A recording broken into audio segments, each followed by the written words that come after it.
नमस्कार, मैं हूं संजय शर्मा। आप देख रहे हैं 4 PM गुजरात। गुजरात लॉबी की कोशिशें कितनी भी रहीं, लेकिन 4 PM चल गया, दोबारा से खड़ा हुआ। हाई कोर्ट ने खोलने के आदेश किए। अगले 48 घंटे में चैनल खुल जाना चाहिए। आप सबका बहुत बहुत आभार, बहुत बहुत प्यार कि आपकी वजह से चैनल खुल पाया। लोगों ने मंदिर, मस्जिद, गुरुद्वारे में जाके मेरे लिए दुआ करी। मैं उन सबका हृदय से आभारी हूं। चलते हैं अभय दुबे जी के पास। बात करेंगे ममता बनर्जी की राजनीति की, अमेरिका ईरान के रिश्तों की, और क्या होगा अब इंडिया गठबंधन का। इन मुद्दों पर रोचक बातचीत है, जरूर सुनिएगा। 4 PM में आपका बहुत बहुत स्वागत है अभय दुबे जी। आपका आशीर्वाद, करोड़ों दर्शकों का प्यार। हमारा नेशनल चैनल जो बंद था उसको खोलने का माननीय न्यायमूर्ति दिल्ली हाई कोर्ट ने आदेश कर दिया। आदेश कल तक लोड हो जाना चाहिए और परसों तक नेशनल चैनल खुल जाना चाहिए, लेकिन आदेश कर दिया। और माननीय न्यायमूर्ति ने कहा कि इस तरह किसी पूरे चैनल को जिसपे हजारों वीडियो हैं बंद करना उचित नहीं है। वो डिटेल ऑर्डर आ जाएगा तो हम उस ऑर्डर पे भी चर्चा करेंगे, लेकिन मैं आप इतना चिंता कर रहे थे, मुझसे लगातार पूछ रहे थे, मतलब बड़े भाई की तरह आपने मुझे सांत्वना भी दी और कहा कि मैं परेशान ना हूँ। ऐसे मौके पे इस तरह के शब्द बड़ा काम करते हैं, और पूरे दुनिया के दर्शक जिस तरह फोन कर रहे थे, मेल कर रहे थे, उन सबका इस शो के माध्यम से आभार कि एक ऑर्डर हो गया। आज शाम तक ऑर्डर लोड हो जाएगा और शायद कल तक यूट्यूब का नेशनल चैनल खुल जाएगा। पहले भी सुप्रीम कोर्ट में आदेश पे खुला, दोबारा हाई कोर्ट के, दिल्ली हाई कोर्ट के आदेश पे खुला। तो अभय जी बहुत बहुत शुक्रिया आपका। उम्मीद है कि सरकार अब आगे कभी बंद नहीं करेगी। बहुत बहुत बधाई संजय जी, और मेरी शुभकामनाएं। मैं हमेशा आपके साथ हूं इस लड़ाई में। और सबसे बड़ी बात यह है कि दिल्ली हाई कोर्ट के माननीय न्यायमूर्ति का ये जो आदेश आया है, ये आदेश दरअसल सोशल मीडिया को सेंसर करने के सरकारी प्रयासों के ऊपर एक करारा तमाचा है।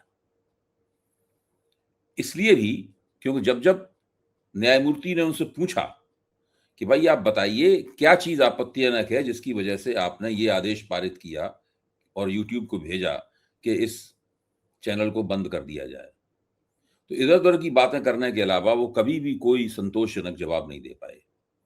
वो बिल्कुल नहीं बता पाए कि 4 PM के किस वीडियो में ऐसी कौन सी बात, आपत्तिजनक बात थी जिसके लिए उसके ऊपर राष्ट्र विरोधी होने जैसी एक संगीन तोहमत लगाई जाए।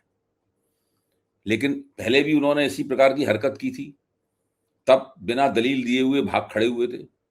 इस बार उन्होंने हरकत की, खूब दलीलें भी दी, सॉलिसिटर जनरल को भेजा और सब किया, लेकिन उनकी बिल्कुल दाल नहीं गली। देखिए, जब कभी सरकारें डेस्परेट होती हैं, यानी निराशोन्मत्त होती हैं सरकारें, तब वो इस तरह की हरकतें करती हुई नजर आती हैं। 2024 के लोकसभा चुनाव के बाद से ही ये सरकार ऐसे तमाम तरीके ढूंढ रही है, टटोल रही है कि किस तरह सोशल मीडिया को सेंसर किया जाए।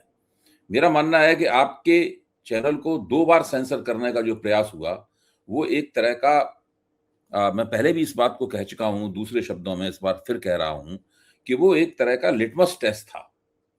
वो एक तरह से टटोलने की कोशिश थी कि ऐसा करने पर कैसा होता है और ऐसा किया जाए तो कैसे किया जाए। पिछली बार उन्होंने बंदिश लगाई, चैनल रोक दिया, लेकिन कोर्ट में जाने की उनकी हिम्मत नहीं हुई। जिस दिन सुप्रीम कोर्ट उसकी परीक्षा करने वाला था, उसके एक दिन पहले ही उन्होंने आपका चैनल खोल दिया। इस बार वो कोर्ट में जूझे, उन्होंने बहुत सारी दलीलें पेश की, हर बार माननीय न्यायमूर्ति से डांट खाई, और अंततः फैसला आपके पक्ष में हुआ, आपकी विजय हुई। और ये आपकी ही नहीं, मेरे ख्याल से सोशल मीडिया पर हम सब लोग जो सरकार के प्रति एक आलोचनात्मक दृष्टिकोण रखते हैं और सरकार की आलोचना करते हैं, मैं तो नहीं मानता कि मैं सरकार की निंदा करता हूं। अगर मोदी सरकार कोई अच्छा काम करेगी तो मैं भी जरूर वो उसका उल्लेख करूंगा, और मेरा मानना है कि आप मुझे उसका उल्लेख करने देंगे। क्यों नहीं करने देंगे? अगर सरकार अच्छा काम करती है, जैसे मैं हमेशा कहता हूं कि मेरी ये कामना है कि मोदी सरकार अर्थव्यवस्था के मोर्चे पर पूरी तरह कामयाब साबित हो। ये नहीं कि झूठे आंकड़े आप फैलाएं कि हमारा देश इतने ट्रिलियन उतने ट्रिलियन हो जाएगा, इस तरह की फालतू की शेखीखोरी करें जिसका कोई आधार नहीं है। इसको मैं नहीं मानता हूं अर्थव्यवस्था अच्छी हो जाएगी। इसको मैं नहीं मानता हूं कि आप 80 करोड़ लोगों के सामने मुफ्त अनाज के टुकड़े फेंकते रहें और देश की 10 से 15% आबादी के लिए अर्थव्यवस्था चलाएं। इसको मैं नहीं मानता। वास्तव में जिस दिन आप अर्थव्यवस्था के लिए अच्छा काम करेंगे, मैं पहला व्यक्ति होऊंगा जो आपकी मोदी सरकार की भूरी भूरी प्रशंसा करूंगा। तो मेरा कहना यह है कि हम सब लोग तैयार बैठे हैं देखने के लिए कि मोदी सरकार कोई अच्छा काम करे। हम लोग एक दूसरे से उनकी प्रशंसा करने में भी प्रतियोगिता करेंगे, लेकिन ऐसा नहीं करेंगे कि हम केवल मोदी सरकार कोई बात कह रही है इसलिए हम आंख बंद करके उसको मान जाएं और उसकी तारीफ कर, उसकी तो हम आलोचना करेंगे। इसीलिए इसी डर से ये लोग हम लोगों को सेंसर करने की कोशिश करते हैं। लगातार 2 बार आपको सेंसर करने की कोशिशें इनकी नाकाम हो चुकी हैं। हम लोगों को कमर कसे रहना चाहिए, सतर्क रहना चाहिए, अपनी निगाह टिकाए रखना चाहिए कि वो कौन-कौन सी विधियां हैं जिनके जरिए ये सोशल मीडिया को सेंसर करना चाहते हैं, और उसको कैसे नाकाम किया जाए, उन विधियों को, उनको कैसे टक्कर दी जाए। ये सब भी हम लोगों को इसके ऊपर भी लगातार विचार करते रहना चाहिए। बिल्कुल ठीक बात है, लगातार परेशान करने की, मुझे पता है कि ये परेशानी करने का सिलसिला रुकेगा नहीं, अभी और किया जाएगा, लेकिन सही है, सच बोलना है तो ये सब तो झेलना पड़ेगा। सरकार परेशान करेगी, हम उसका जवाब देते रहेंगे। चलते हैं बंगाल की तरफ, चूंकि बड़ा महत्वपूर्ण घटनाक्रम है बंगाल का। ममता बनर्जी शायद पहली मुख्यमंत्री हैं जिन्होंने कह दिया कि मैं इस्तीफा नहीं दूंगी। ये स्टेटमेंट के पीछे राजनीतिक कारण क्या है, और जिस तरह से राहुल गांधी ने कहा कि ये समय ममता की आलोचना करने का नहीं है, अखिलेश यादव कल वहां जा रहे हैं, तेजस्वी ने फोन किया, तो आपको लग रहा है कि पुराने मतभेद अलग, इंडिया गठबंधन को समझ में आ गया है कि अब सबको खत्म कर देंगे, वो उत्तर प्रदेश में भी खत्म करेंगे, बाकी सब जगह खत्म करेंगे, तो इंडिया गठबंधन मजबूत होना चाहिए। लेकिन ममता का ये कहना कि मैं इस्तीफा नहीं दूंगी, इसके पीछे क्या स्ट्रेटेजी? देखिए, ये तो एक बहुत ही सोचा समझा और होशियारी से किया गया पलटवार है। एक ऐसा पलटवार है जिसकी भारतीय जनता पार्टी को कोई उम्मीद नहीं थी। भाई, भारतीय जनता पार्टी तो ये माने बैठी थी, और मानना भी चाहिए। मैं अगर भारतीय जनता पार्टी जगह होता और मैंने ममता बनर्जी को चुनाव में किसी भी तरीके से पीछे कर दिया होता, और चुनाव आयोग ने कह दिया होता कि भाई आपने इनको चुनाव हरा दिया, अधिसूचना जारी कर दी होती चुनाव आयोग ने कि ये लोग जीत गए, तो मैं भी भौचक्का रह जाता। मैं भी यही सोचता होता कि भाई ममता बनर्जी अब जाएंगी लोक भवन, और लोक भवन जाकर वो राज्यपाल को अपना इस्तीफा सौंपेंगी। इस्तीफा सौंपने के बाद में राज्यपाल उनसे कहेंगे कि जब तक नई सरकार नहीं बन जाती तब तक आप कार्यवाहक मुख्यमंत्री के लिए काम चलाऊ मुख्यमंत्री का काम करती रहें। और उसके अनुरोध के आने के बाद ममता बनर्जी मुख्यमंत्री आवास जाती, और फिर वो अपनी फाइलें, कागज वागज समेटने के काम में लग जाती। लेकिन ममता बनर्जी ने ऐसा नहीं किया। ममता बनर्जी ने कहा कि मैंने चुनाव हारा ही नहीं, मुझसे तो 100 सीटें चुराई गई हैं, चुनाव आयोग की मदद से मुझसे चुनाव चुराया गया है। मैं मानती ही नहीं कि मैं चुनाव हारी हूं, नैतिक रूप से मैं मानती हूं कि मैं ही विजयी हुई हूं, और मेरे साथ पूरे सारे विपक्षी नेता खड़े हुए हैं। मेरे पास इनका फोन आया, मेरे पास उनका फोन आया, मेरे पास सोनिया जी का फोन आया, राहुल ने मेरे पक्ष में वक्तव्य दिया है, अखिलेश का फोन आया, उद्धव ठाकरे का फोन आया, तेजस्वी यादव से हमारी बातचीत हुई है, और कल अखिलेश यहाँ भी आ भी रहे हैं, वगैरह वगैरह। उन्होंने पूरा समा बांध दिया उन्होंने, और समा उन्होंने इस अंदाज में बांधा कि वो इस वक्त पूरे देश की जो गैर भाजपा राजनीति है उसके केंद्र में आ गई। देखिए, ये काम बिहार में तेजस्वी यादव नहीं कर पाए थे। बिहार चुनाव भी कोई ईमानदारी से जीता गया चुनाव है। जीविका दीदियों को जिस तरीके से वहां पर नियुक्त किया गया, जिस तरह सरकारी चुनाव आयोग द्वारा नियुक्त जीविका दीदियां भारतीय जनता पार्टी की चुनाव प्रचारक बन गईं, जिस तरह 20-20 हजार रुपए वर्ल्ड बैंक की दी हुई रकम में से निकालकर लोगों के बीच में बांटे गए, जिस तरीके से सांप्रदायिक प्रचार किया गया, जिस तरीके से जब वो लगी हुई थी मॉडल कोड ऑफ कंडक्ट लगा हुआ था, उस वक्त उस बीच में भी लोगों को 20-20 हजार रुपए की किस्तें दी गई। जब वहां पर बिहार में चुनाव उन्होंने हारा, तो बिहार के नेताओं ने, तेजस्वी यादव ने ये नहीं कहा कि चुनाव हमसे चुरा लिया गया है, चुनाव बेईमानी से लड़ा गया, हम नहीं मानते कि हम हार गए हैं, हम नैतिक रूप से विजयी हैं। वो तो खैर मुख्यमंत्री थे नहीं, तेजस्वी यादव निवर्तमान मुख्यमंत्री नहीं थे, वो तो नहीं कह सकते थे इस्तीफा नहीं देंगे, लेकिन वो कह सकते थे कि हम चुनाव जीते हुए हैं और हम इसके खिलाफ संघर्ष करेंगे, हम अदालत में जाएंगे, ये करेंगे, वो करेंगे, सब इस तरह की बात तो कर ही सकते थे। वो उन्होंने नहीं की। ममता बनर्जी ने इस बात को कहा, और कहते ही इसके अंदर से विपक्ष की उस एकता की संभावनाएं निकली जो एकता तकरीबन तितर बितर हो चुकी थी, बिखर हो चुकी थी। एकता लंबे अरसे से, अगर बिखर नहीं चुकी थी तो लंबे अरसे से कहीं हाशिए पर सुप्त प्राय पड़ी हुई थी। वो एकता इसके अंदर से निकल पड़ी, और सारी विपक्षी पार्टियां भी सक्रिय हो गई। खुद राहुल गांधी ने अपील की कि भाई ममता बनर्जी की अब की हार पर खुशी मनाने की जरूरत नहीं है। ये टुच्चे किस्म की राजनीति मत कीजिए। खुल के आइए ममता बनर्जी के पक्ष में। मैं उनकी बात से सहमत हूं, उनसे 100 सीटें चुराई गई हैं। राहुल गांधी ने क्यों कहा ये? राहुल गांधी ने इसलिए कहा कि जब उन्होंने 3 प्रेस कॉन्फ्रेंसेस की थी एक के बाद एक, उन तीनों प्रेस कॉन्फ्रेंस के बारे में हम लोगों ने खूब वीडियो बनाए थे, खूब बातें की। आपको तो पता ही है, आपके साथ भी वीडियो बनाए थे। वो वीडियो बहुत कामयाब भी हुए, चले भी बहुत वीडियो।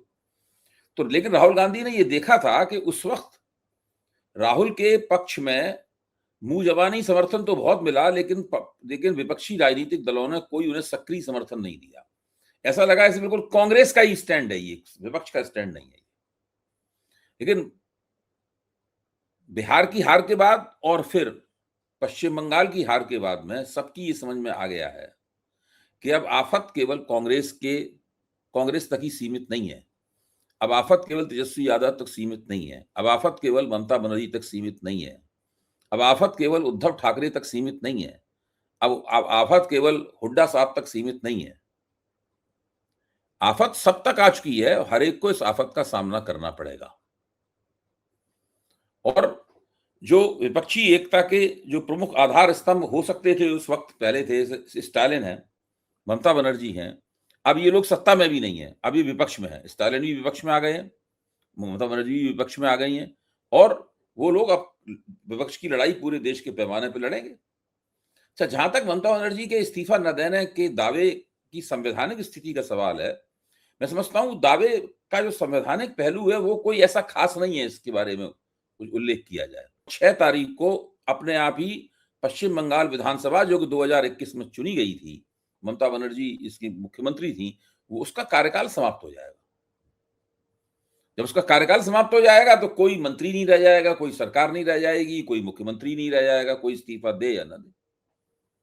इस बात को पीडी आचार्य साहब ने, जिनको मैं मानता हूं कि ये बीजेपी समर्थक और सरकारी किस्म के संविधान विशेषज्ञ नहीं है, दिल्ली विधानसभा के सेक्रेटरी जनरल रह चुके हैं पीडी आचार्य, मैं अच्छी तरह व्यक्तिगत रूप से उन्हें जानता हूं। उन्होंने भी यही बात कही है। उन्होंने कहा ममता बनर्जी इस्तीफा दें, राज्यपाल के पास जाएं, इस्तीफा देना या न जाएं, इसके आधार पे तो पश्चिम बंगाल विधानसभा का कार्यकाल, अगर वो इस्तीफा नहीं देंगे तो कार्यकाल तो बढ़ नहीं जाएगा अपने आप। कार्यकाल तो 6 तारीख को खत्म ही होना है और नई विधानसभा गठित होनी है। जैसे ही 6 तारीख को कार्यकाल खत्म होगा, वैसे ही जो लोग बहुमत का नंबर लेके, बहुमत की संख्या लेके राज्यपाल के पास जाएंगे, राज्यपाल उन पर विचार करेंगे और नई विधानसभा गठित करने की अधिसूचना जारी की जाएगी। नई विधानसभा गठित होगी तो अगर ममता बनर्जी चुनाव जीत जाती, तब भी यही होता है, उनका 5 तारीख के बाद वो मुख्यमंत्री नहीं रह जाती। मुख्यमंत्री दोबारा तब बनती जबकि मुख्यमंत्री दोबारा शपथ लेती। तो वो उससे कोई ऐसा कोई मतलब नहीं है। मैं ये नहीं मानता उससे कोई संवैधानिक संकट पैदा होगा। संवैधानिक संकट पैदा होने की कोई ऐसी गुंजाइश। आपको याद होगा कि डोनाल्ड ट्रंप ने भी कहा था अमेरिका में, जब वो बाइडेन से चुनाव हार गए थे, कि भाई हमसे चुनाव चुराया गया है, मैं तो व्हाइट हाउस खाली नहीं करूंगा। और यहां तक कि उनके समर्थक सरकारी अफसरों पे और व्हाइट हाउस पर उन्होंने हमला बोल दिया था। डोनाल्ड ट्रंप ने उनको आह्वान किया और उन्होंने हमला तक बोल दिया था। बहुत बड़ा स्कैंडल था अमेरिका के इतिहास में, लेकिन उसमें कुछ हुआ नहीं। वहां पर गार्ड्स वगैरह तैयार होने लगे। जब डोनाल्ड ट्रंप को लगा कि आप नहीं खाली करेंगे तो ये हमको वैसे ही निकाल देंगे यहाँ से, तो वो चले आए फिर वहां से। यहाँ ममता बनर्जी का मामला अलग तरह का है, अमेरिका जैसा नहीं है। ममता बनर्जी ने तो ये बात इसलिए कही है ताकि पश्चिम बंगाल में उनके जो समर्थक हैं उनको 40% वोट मिला है। 80 से ज्यादा उन्हें सीटें प्राप्त हुई हैं। बंगाल की हर सीट पे वो दूसरे नंबर पे है। केवल 4 या 4.5% वोट से ही भारतीय जनता पार्टी आगे है। संख्या में देखा जाए तो केवल 17 लाख वोटों से आगे है और 27,15,000 वोट तो डालने नहीं दिए चुनाव आयोग ने, बिना अवैध घोषित किए हुए उनको त्रिशंकु कर दिया। तो ये स्थिति बताती है कि ममता बनर्जी में अभी बहुत दम है। उन्होंने विपक्ष के नेता के रूप में अपनी पारी की शुरुआत कर दी है और कुछ इस तरह शुरुआत की है ताकि लोगों की निगाह उनकी हार पर न रह जाए, बल्कि लोगों की निगाह उनके इस पलटवार के ऊपर चली जाए और उनके इर्द गिर्द, बंगाल के मुद्दे के इर्द गिर्द, ममता बनर्जी ने तो चुनाव लड़ा था, जिस तरह वो हारी, उनको हराया गया, इसके इर्द गिर्द पूरी गैर भाजपा राजनीति जो है गोलबंद हो जाए। ये मैं समझता हूं कि उन्होंने एक कुशल राजनेता होने का परिचय दिया, एक ऐसा पलटवार किया इसकी बीजेपी को कोई उम्मीद नहीं रही होगी। अब बीजेपी वाले सोच रहे होंगे कि अब अगर इसके इर्द गिर्द फिर से इंडिया गठबंधन की एकता बन गई और वो लोग जो नहीं कर पाए थे पहले 2024 से पहले, वो उन्होंने कर दिया। इंडिया गठबंधन का पूरा शिराजा खड़ा हो गया, उनका संगठन खड़ा हो गया, उसका सचिवालय बन गया, उसके प्रवक्ताओं का दल तैयार हो गया, उसका न्यूनतम कार्यक्रम बन गया। तो नरेंद्र मोदी के दांतों तले पसीना आ जाएगा। फिर तो बंगाल की उनकी तथाकथित जीत के अंदर से 2029 की पराजय निकलने लगेगी। ये तो बहुत कठिन काम हो जाएगा उनके लिए। अच्छा, आपको लगता है कि जिस तरह से विपक्ष के सब नेता उनको फोन कर रहे हैं, अखिलेश यादव जा रहे हैं, अब इंडिया गठबंधन एक, जैसा आप कई बार कहते थे कि उसका एक सचिवालय होना चाहिए, उसके प्रवक्ता होना चाहिए, अब क्या वो मूर्त रूप ले पाएगा? इंडिया गठबंधन एक तैयार हो लेना पाएगा? चाहिए, मतलब लेना चाहिए। देखिए, ये सबका स्वार्थ है, इसमें सबका स्वार्थ है।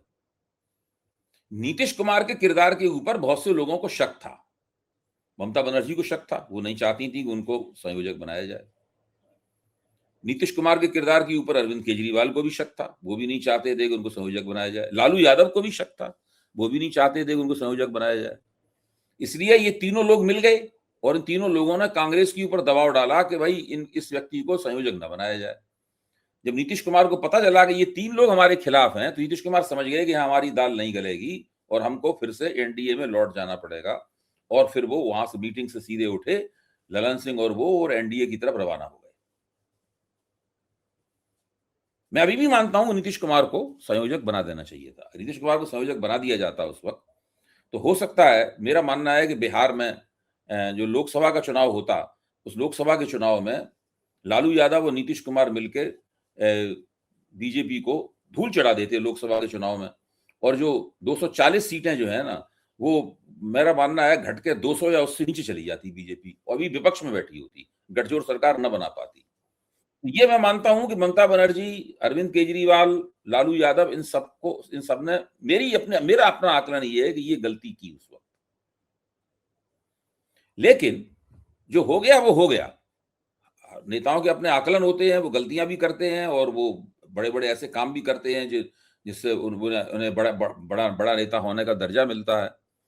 तो पुरानी जो गलतियां हुई उनको अब सुधारने का वक्त आ गया है और एक अलग से संयोजक होना चाहिए इंडिया गठबंधन का, उसका एक सचिवालय होना चाहिए और उसका एक न्यूनतम साझा कार्यक्रम होना चाहिए, ताकि जो कुछ भी विपक्ष की एकता के बारे में चर्चा हो, उसी न्यूनतम साझा कार्यक्रम के तहत चर्चा हो और उसी के तहत हर आपत्ति का, हर आलोचना का जवाब दिया जाए। अच्छा, अगर आपसे पूछा जाए कि इंडिया गठबंधन के संयोजक के रूप में 3 नाम हैं, राहुल गांधी, अखिलेश यादव, ममता बनर्जी, आपके हिसाब से कौन बेहतर संयोजक होगा? मेरे ख्याल से ममता बनर्जी को बना देना चाहिए। राहुल गांधी को बनाने की जरूरत नहीं है। राहुल गांधी मास लीडर टाइप के आदमी है और उनकी छवि जो है ना, इन तीनों में देखिए, राहुल गांधी की छवि राष्ट्रीय छवि है। अभी एक क्षेत्रीय शक्ति को, कांग्रेस के नेता है, इसके पास 100 लोकसभा सीटें हैं। कौन सी ऐसी क्षेत्रीय ताकत है जो 100 लोकसभा सीटें प्राप्त कर सकती है? कर ही नहीं सकती। अगर अखिलेश यादव सारी 80 की 80 जीत जाए तब भी 80 रहेंगी, उनकी 100 नहीं हो पाएंगी। तो वो तो राहुल गांधी को छोड़ देना चाहिए सारे देश में प्रचार करने के लिए। राहुल गांधी को छोड़ देना चाहिए, he should be leader at large. मतलब लेकिन अभी इंडिया गठबंधन में अभी फिर पेच फंसेगा। केजरीवाल और कांग्रेस एक दूसरे पे हमलावर हैं, वो तो पंजाब के चुनाव तो साथ आ नहीं सकते। मेरा कहना यह है कि ये सारे पेच फंसते रहेंगे। अगर आप इंडिया गठबंधन का एक न्यूनतम साझा कार्यक्रम बना लेंगे तो इन सारे पेचों का उस कार्यक्रम के तहत जवाब दिया जा सकेगा। ये दिक्कत क्यों होती है? इसी में होती है। वो कार्यक्रम कोई विधानसभा चुनाव को ध्यान में रखकर नहीं बनाया जाएगा। जिसको जहां जैसा विधानसभा चुनाव लड़ना हो वो लड़े। इंडिया गठबंधन बनाएगा लोकसभा चुनाव को ध्यान में रखकर। तो मैं नहीं समझता हूं कि इसमें कोई दिक्कत होगी। नेता लोग इतने बुद्धिमान होते हैं, समझदार होते हैं। अब आप यही देखिए कि पश्चिम बंगाल विधानसभा के चुनाव के वक्त राहुल गांधी जिस तरह के बयान दे रहे थे और बड़ी कठोर भाषा का इस्तेमाल करके ममता बनर्जी की आलोचना कर रहे थे और टीएमसी की आलोचना कर रहे थे, जैसे ही चुनाव नतीजे आ गए उनकी भाषा बदल गई। भाई पहले तो बीजेपी के बंगाल में आने के लिए ममता बनर्जी को जिम्मेदार मान रहे थे अब वो कह रहे हैं नहीं ममता बनर्जी के हम साथ खड़े हैं, उनकी हार पे कोई जश्न न मनाए, उनके साथ खड़े हो, तो तुरंत बात बदल जाती है। ठीक बात है। अच्छा, बंगाल में हुमायूं कबीर जैसा नेता जिसका स्टिंग ऑपरेशन सामने आ गया, तब भी वो दोनों सीटों से जीत गया, ये कौन सी स्ट्रेटेजी है? क्या मुसलमानों ने देखिए यकीन? ये देखिए ना कि किस तरीके से बड़े पैमाने पर प्रचार किया गया, कितने बड़े पैमाने पर उन मुसलमान नेताओं को पैसा दिया गया होगा जो जो ममता बनर्जी के मुसलमान वोट किसी तरीके से बट जाए। भाई 5 उन मुसलमान बहुल क्षेत्रों में 5 सीटें तो ऐसे लोगों ने जीत ली जो टीएमसी के नहीं थे, और 5 सीटें बीजेपी ने जीत ली। अगर ये 5-5 सीटें नहीं जीती है तो 10 सीटें टीएमसी को जाती। 10 सीटों का नुकसान तो कर दिया ना उनका, ममता बनर्जी का। और उसके बाद में बंगाल में जो अराजकता हो रही है पिछले 24 घंटे में, टीएमसी के नेताओं को पीटा जा रहा है, वीडियो सामने आ रहा है, आग लगा दी ये जा बहुत रही है। बड़े पैमाने पर होगा, और बता दें ये अभी बहुत चलेगा।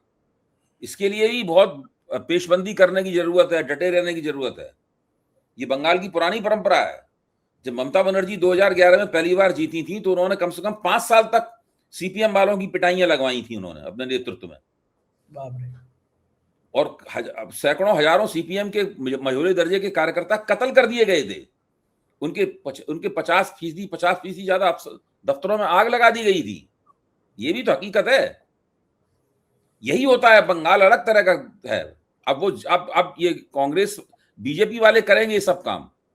भाई शुभेंदु अधिकारी क्या है, ममता बनर्जी के ही तो सीईओ थे वो पार्टी के। देखिए सब जानते हैं तरीके। गजब गजब कह रहे थे शुभेंदु अधिकारी, कह रहे थे कि सबका साथ सबका विकास नहीं, जो हमारा साथ देगा विकास इसी का होगा। मोदी जी की बात को इन्होंने हवा में उड़ा दिया। नहीं कुछ नहीं, वो मोदी वो सब लोग जानते हैं, वो तो मोदी जी का जुमला है, रियल लाइफ बात थोड़ी ना है। आप ठीक कह रहे थे कि बंगाल एक अलग किस्म का है, तुम मुझे खून दो मैं तुम्हें आजादी दूंगा। स्वामी विवेकानंद ने इसीलिए तो कहा था वहां जाके बंगाल में है। हाँ, वो केवल योगी जी को पता है। योगी जी सुन रहे थे स्वामी विवेकानंद जब कह रहे थे, तो योगी जी वहां बैठ के सुन रहे थे, तालियां बजा रहे थे। तभी योगी जी तभी से खून दे रहे हैं आजादी के लिए। तभी तो खून दे रहे हैं आजादी के लिए। अच्छा, आखिर में बस ये कि ईरान फिर ट्रम्प चचा को परेशान कर रहा है, उसने यूएई पे फिर बम छोड़ दिए, ये झगड़ा रुकेगा नहीं रुकेगा? नहीं, झगड़ा रुकेगा, क्योंकि अब पुराने किस्म के युद्ध में कोई नहीं जाना चाहता। अब इधर उधर मुंह जवान दराजी होती रहेगी, एक दूसरे को धमकियां दी जाती रहेंगी, छोटी मोटी घटनाएं भी होती रहेंगी। ऐसे ईरान का जहाज कैप्चर कर लिया था अमेरिका ने, अब जहाज के जितने भी नाविक थे उन सबको रिलीज करके पाकिस्तान को दे दिया गया है। पाकिस्तान वहां है, ईरान पहुंचा देगा, है कि नहीं? तो मुनीर जो है वो उनका प्यादा है। मुनीर जो है वो ट्रंप का प्यादा है, तो ट्रंप ने मुनीर को हुक्म दिया है कि 15 तारीख तक ईरान को समझौते की मेज पर लाओ। तो वो इस तरीके से वो सब चल रहा है, चलने तो हमारे विश्वगुरु की कोई भूमिका नहीं रहेगी? विश्वगुरु झालमुड़ी खाएंगे। अच्छा, ओके, हाँ ये भी तो इम्पोर्टेंट काम है। हाँ, वो भी तो इम्पोर्टेंट काम है। विश्वगुरु झालमुड़ी खाएंगे, जलेबी खाएंगे, संदेश खाएंगे और दूसरों को खिलाएंगे, और नकली बंगला उच्चारण में हिंदी बोलेंगे, नमस्कार करके नकली बंगला उच्चारण में हिंदी बोलेंगे, और वो वाली धोती पहनेंगे जो कि बंगाली लोग उत्सवों के मौके पे पहनते हैं। सिल्क की धोती पहनेंगे, सिल्क का वो कुर्ता पहनेंगे जो बंगाली लोग पहनते हैं, उस तरह का वो सब पहन के ही तो आए थे वो वहां पर भाजपा दफ्तर में जश्न मनाने के लिए। वो अपना वो देखिए, वो उनको नरेंद्र मोदी को तब संतोष होता है जब वो थोड़ा बहुत नाटक और ड्रामा ना कर लें, वरना उनको संतोष नहीं होता है। लेकिन और कोई भाजपा का नेता ऐसा नहीं करता। अमित शाह नहीं धोती कुर्ता बदलते, राजनाथ सिंह नहीं धोती कुर्ता बदलते। ये नाटकबाजी केवल नरेंद्र मोदी करते हैं, और ये सब लोग बाद में मुस्कुराते भी होंगे, देखो आज इन्होंने क्या किया।